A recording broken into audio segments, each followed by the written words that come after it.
Hello friends, welcome to the my YouTube channel. તો આજે આપણે દાળ અને શાકમાં વાપરી શકાય તેવો ટેસ્ટી એવો મસાલો બનાવીશું. તો આ વિડીયો ચાલુ કરતાં પહેલાં જો મારી ચેનલ સબસ્ક્રાઈબ ના કરી હોય તો સબસ્ક્રાઈબ કરો.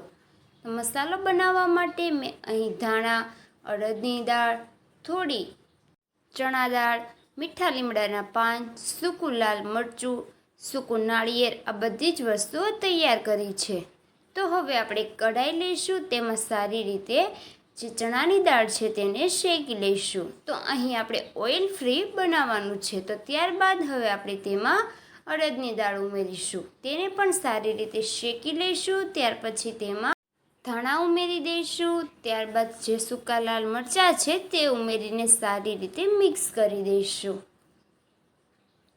ત્યાર પછી મીઠા લીમડાના પાન ઉમેરી દઈશું, તેને પણ સારી રીતે રોસ્ટ કરી લઈશું.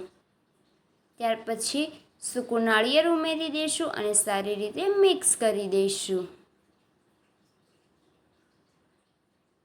તો આ બધી જ વસ્તુ ઉમેર્યા બાદ હવે આપણે આખું જ જીરું ઉમેરી દઈશું, તેને પણ સારી રીતે શેકી લઈશું. તો આ બધી જ વસ્તુને શેકવાથી ટેસ્ટ એટલો સારો આવે છે કે આ મસાલો તમે સ્ટોર કરીને 2 વર્ષ સુધી વાપરી શકો છો. તો હવે તેને થોડીવાર માટે ઠંડુ થવા દઈશું. ત્યાર પછી હવે એક મિક્સર જાર લઈશું, તેમાં આપણે તેને સારી રીતે ક્રશ કરી લઈશું. તો તમે જોઈ શકો છો આપણો પાવડર બનીને બિલકુલથી રેડી છે.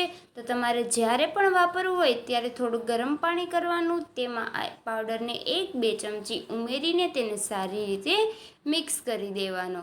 અને તમારે શાકમાં વાપરવું હોય તો શાકમાં અને દાળમાં વાપરવું હોય તો દાળમાં આ રીતે વાપરી શકો છો. તો જેથી ટેસ્ટ એકદમ સારો આવે છે અને બહારના કોઈ પણ મસાલાની જરૂર રહેતી નથી. તો હવે આપણો મસાલો બિલકુલથી બનીને રેડી છે. તો આ મસાલાની રેસીપી કેવી લાગી તે કોમેન્ટ કરો અને સબસ્ક્રાઈબ કરો.